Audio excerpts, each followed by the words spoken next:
विचार को लेकर के बहुत अधिक संशय में रहने की जरूरत नहीं है। फ्रीडम ऑफ एक्सप्रेशन केवल वामपंथियों के लिए नहीं है, फ्रीडम ऑफ एक्सप्रेशन हमारे लिए भी है। और फ्रीडम ऑफ एक्सप्रेशन में टोन, टेनर, भाषा, कंटेंट सब आता है। आप अगर सोचेंगे कि आप मेरे साथ या किसी भी व्यक्ति के साथ आप निर्लज्जता पूर्वक बात करें और मैं बार बार सम्मान पूर्वक आपसे बात करूं, ऐसा नहीं होगा। पितृपक्ष चल रहे हैं, हर कर्म के पहले मुझे लगता है कि अपने पितरों को याद करना बहुत जरूरी है।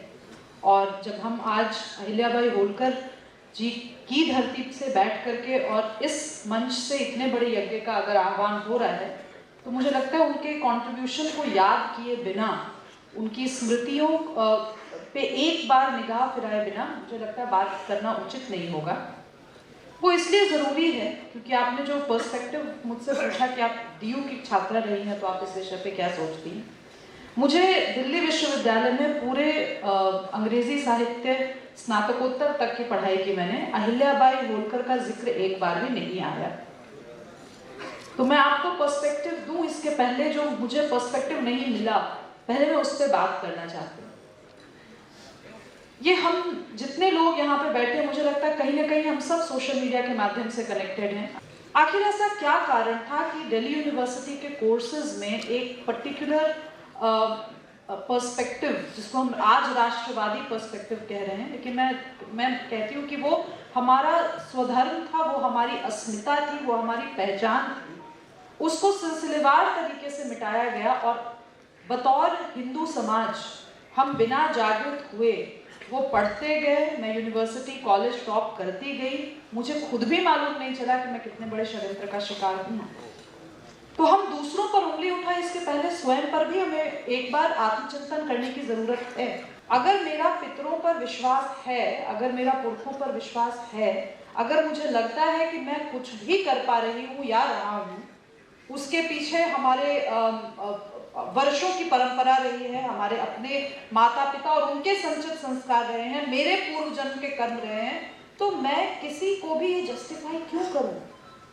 सोशल मीडिया पर अगर मैं अपनी बात रखती हूँ, मैं टेलीविजन डिबेट्स में अगर अपनी बात रखती हूँ, तो मैं वहां कोई शोध पत्र नहीं लिख रही, वहां मुझे विचारों के लिए आमंत्रित किया जा रहा है। वहां बतौर एक्सपर्ट अगर मुझे बुलाया जाएगा तो मैं रेफरेंसेस और साइटेशंस के साथ जाऊंगी। लेकिन अगर मैं एक आम वोटर होने के नाते जा रही हूँ, तो मैं स्वामी जी की बात से बिल्कुल अग्री करती हूँ कि एक अदना सा विधायक, एक अदना सा सांसद, एक गली का छुप भैया नेता जो एक कॉन्स्टिट्यूएंसी नहीं जीत सकता, वो व्यक्ति मेरे देश, मेरे धर्म के बारे में कुछ भी पढ़ के चला जाता है। और मैं एक्सपर्ट पैनल डिस्कशन में बैठ करके, अगर मैं बतौर एक्सपर्ट नहीं बुलाई गई हूँ, तो मैं अपने हर विचार को जस्टिफाई करूँ। लेकिन मैं फिर भी करती हूँ, हमारे जैसे कई लोग करते हैं, करना भी चाहिए क्योंकि उससे हमारी प्रामाणिकता बरकरार रहती है। लेकिन ये मेरा शील है कि मैं अपनी प्रामाणिकता बरकरार कर रही हूँ। मैं उस अदना से दो कौड़ी के नेता की बात का जवाब परिष्कृत भाषा में क्यों दूं? ये मैं इस सभागार में बैठे एक एक व्यक्ति से पूछना चाहती हूँ। मैं अपनों के बीच में बैठी हूँ और ये बात सच है कि मैं कुछ भी कहूंगी बहुत जिम्मेवारी पूर्वक कहूंगी, लेकिन मुझे क्यों जस्टिफाई करना है कि मैं जो कह रही हूँ बहुत बौद्धिक बात है। मैं जो कह रही हूँ वो एक आम बात है। आपको सच लगता है आप मानिए, नहीं सच लगता है तो भाई आप अगर कम्युनिस्ट विचारधारा के लोग हैं तो लेट 1000 फ्लावर्स ब्लूम, उसमें एक फूल मेरा भी, आप उसको एक्सेप्ट करो ना कि वो है। नहीं पसंद आता मत देखिए, नहीं अच्छा लगता पढ़ना मत पढ़िए, पर ये फूल तो अब खिलेंगे, सोशल मीडिया पे ये आवाजें बुलंद होंगी। आपको टोन अच्छा नहीं लगता है, आपको लगता है कि ये भाषा गाली गुना है, तो आप उस व्यक्ति को पढ़ना बंद कर दीजिए। आपको लगता है कि जो पढ़ाया जा रहा है कुछ यूनिवर्सिटीज में जो कि राष्ट्रवादी अधिक हैं, आप उन यूनिवर्सिटीज में जाना बंद कर दीजिए। आपको लगता है आईआईटीज का संघीकरण हो क्या, आप अपने बच्चों को आईआईटीज भेजना बंद कर दें। आप अशोका यूनिवर्सिटी को पढ़ाओ ना, किसने मना किया। मतलब मैं यूनिवर्सिटी की पॉलिटिक्स पे थोड़ा सा मैं बात करना चाहती हूँ। अभी अशोका यूनिवर्सिटी के एक प्रोफेसर ने रिजाइन किया। रेजिग्नेशन का आंतरिक कारण यह है कि उन्होंने जो पेपर लिखा वो पीयर रिव्यू करने वाले उन्हीं के कम्युनिस्ट मित्रों ने उनके ही आर्टिकल को रिजेक्ट किया। नैरेटिव क्या बन रहा है सोशल मीडिया पे, ओ जी मोदी जी के काल में ना इंटेलेक्चुअल्स बड़ा सफोकेटेड फील करते हैं, वो लिख नहीं पाते, बोल नहीं पाते। ओ माय गॉड, मेरा पूछना यह है कि जो लोग इस बात को जान रहे हैं, जो प्रोफेसर्स वहां हैं और जो कहते हैं कि हम अपने विचारधारा वाले लोग हैं, वो क्यों नहीं आकर के इस बात को लिख सकते? मैं नहीं लिख सकती ये बात, क्योंकि मैं अशोका यूनिवर्सिटी से नहीं जुड़ी हूँ। लेकिन जो लोग ये दम भरते हैं कि हम इसी इकोसिस्टम के हैं, और आप अशोका यूनिवर्सिटी के हर उस कारनामे से आप वाकिफ है, तो आप क्यों नहीं लिख रहे? तो डंके की चोट पर अपनी बात रखना बहुत जरूरी है। अपने किसी भी विचार को लेकर के बहुत अधिक संशय में रहने की जरूरत नहीं है। फ्रीडम ऑफ एक्सप्रेशन केवल वामपंथियों के लिए नहीं है, फ्रीडम ऑफ एक्सप्रेशन हमारे लिए भी है। और फ्रीडम ऑफ एक्सप्रेशन में टोन, टेनर, भाषा, कंटेंट सब आता है। आप अगर सोचेंगे कि आप मेरे साथ या किसी भी व्यक्ति के साथ आप निर्लज्जता पूर्वक बात करें और मैं बार बार सम्मान पूर्वक आपसे बात करूं, ऐसा नहीं होगा। आप अगर अभी तो बस कुछ दिनों के बाद नवरात्र शुरू हो जाएंगे, आप अगर नव दुर्गा की पूजा करेंगे तो आपको दुर्गा के बहुत रूप दिखेंगे। आपको चंद्रघंटा माँ का भी स्वरूप मिलेगा, आपको स्कंद माता का भी स्वरूप मिलेगा, और आपको काली माँ का भी स्वरूप मिलेगा। आप अगर कालरात्रि का आह्वान करके चाहेंगे कि वो आपको ब्रह्मचारिणी के मंत्र से आपको आशीर्वाद दे, तो ऐसा संभव नहीं है। जो आप भावना जैसे इन्वोक करेंगे, जवाब उसी टोन टेलर में मिलेगा, क्योंकि हमारे धर्म ग्रंथों में हमारे देवी देवता, हमारे जितने भी हमारे प्रतीक और बिंब और विश्वास परंपरा जो है, उसमें हर तरह के रंग उपलब्ध हैं। और हम एज अ संस्कृति, एज अ कल्चर, हम बहुत सरस और बहुत रंगीन लोग रहे हैं। तो आप चुन लीजिए कि आपको किस रंग से, किस तरीके से संवाद करना है। आपको ढलते हुए सूरज के भगवे से संवाद करना है, उगते हुए सूरज के भगवे से संवाद करना है। हम छठ में उनको दोनों तरह के सूर्य भगवान के दोनों रूपों का हम आह्वान करते हैं, दोनों की पूजा करते हैं। आप डिसाइड कीजिए कि आपको किस तरीके से बात करनी है। तो यूनिवर्सिटी सिस्टम की जहाँ तक बात है, मुझे लगता है कि जो सिलेबस आज से 30-40 साल पहले से जो सिलेबस जड़ हो गया है, उस सिलेबस में आमूलचूल परिवर्तन लाने की जरूरत है। चूंकि मैं अंग्रेजी साहित्य के विद्यार्थी, ये बात मैं अपने कॉलेज के ज़माने से लेकर आज तक मैं बोलती आ रही हूँ, लगभग रटती आ रही हूँ हर उस मीटिंग में जहाँ पे मुझे ये सवाल पूछा जाता है कि अगर आप अंग्रेजी साहित्य में ट्रांसलेटेड कहानियाँ, ट्रांसलेटेड साहित्य पढ़ाते हैं, तो आप नॉर्थ ईस्ट से 3-4 उम्दा साहित्य कोर्स में इंट्रोड्यूस कीजिए। सिर्फ इस्मत चुत्तई जो कि पाकिस्तान की लेखिका है, उनको पढ़ाने से काम नहीं चलेगा। आपको इस्मत चुत्तई के अलावा साउथ इंडिया में तमाम तमिल साहित्य है, तमाम कन्नड़ साहित्य है, तमाम द्रविडियन साहित्य है, आप पढ़ाइए। और उसके बाद आप बात कीजिए कि nationalism is a fake narrative. जब तक आप ये नहीं कर पाएंगे, जब तक आप स्वयं अपने सिलेबस को सर्वग्राह्य नहीं कर पाएंगे, सार्वभौमिक नहीं बना पाएंगे, तब तक आपको नेशनलिज्म पे, रविंद्रनाथ टैगोर के आर्टिकल पे रिसर्च करवाने का मतलब नहीं। और ये बात सिर्फ मेरे कहने से नहीं होगी।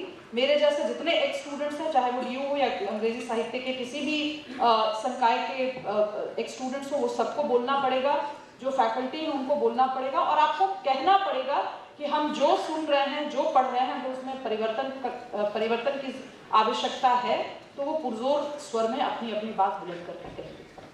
मैं ये बात इसलिए कह रही हूँ क्योंकि सामाजिक और सोशल पर्सपेक्टिव में अगर हम लोगों को बदलाव लाना होगा, तो बहुत सारी ऐसी चीज़ें हैं जिनका खंडन बहुत ज़रूरी है, और जिनके जगह पे नवाचार का आना बहुत आवश्यक है। जैसे एक एग्जाम्पल है, छोटा सा एग्जाम्पल है, अगर कोई व्यक्ति बतौर डिस्ट्रिक्ट कलेक्टर कहीं अपॉइंट होता है, तो मैं जानना चाहती हूँ कि डिस्ट्रिक्ट कलेक्टर की जो कुर्सी होती है, उसको वो सफ़ेद तौलिया क्या है, what is the significance of that white towel, मैं नहीं समझ पाई आज।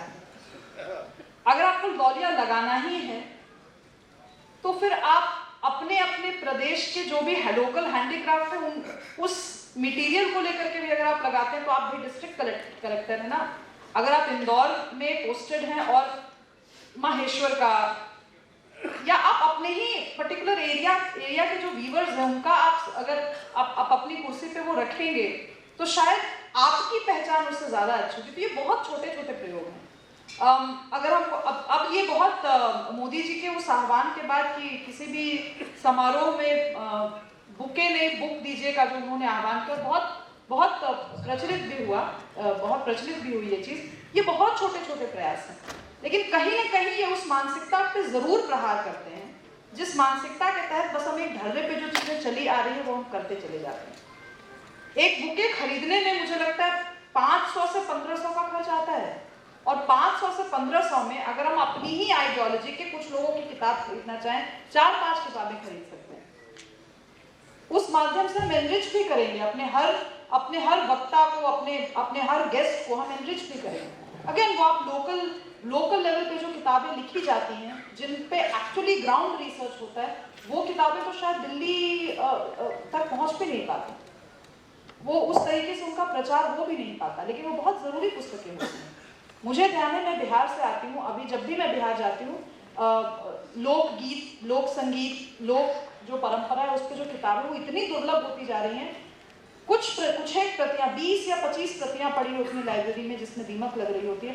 अगर हमारे जैसे लोग नहीं खरीदेंगे, उनको नहीं पढ़ेंगे, और पढ़ने से ज़्यादा अगर उनका रीप्रिंटिंग नहीं होगा तो ये सारी धरोहर खत्म हो जाएगी। तो ये मुझे लगता है बहुत छोटे छोटे प्रयासों से, बहुत छोटे छोटे नवाचारों से हम ये जो कॉलोनियल मेंटालिटी है, औपनिवेशिक मेंटालिटी है, जो औपनिवेशिक मेंटालिटी इसलिए थी क्योंकि उनको हमारे ऊपर राज करना था, उनको हमारे रिसोर्सेज का दोहन करना था। जब अंग्रेज आए तो उनको लगा कि ये संपदा से परिपूर्ण भूमि है, संपदा से परिपूर्ण लोग हैं, संपदा से परिपूर्ण इनकी थाती है, जितना दोहन हम कर सकते हैं करें, उसमें हम वैल्यू ऐड करें और फिर वही प्रोडक्ट उन्हीं को बेचें।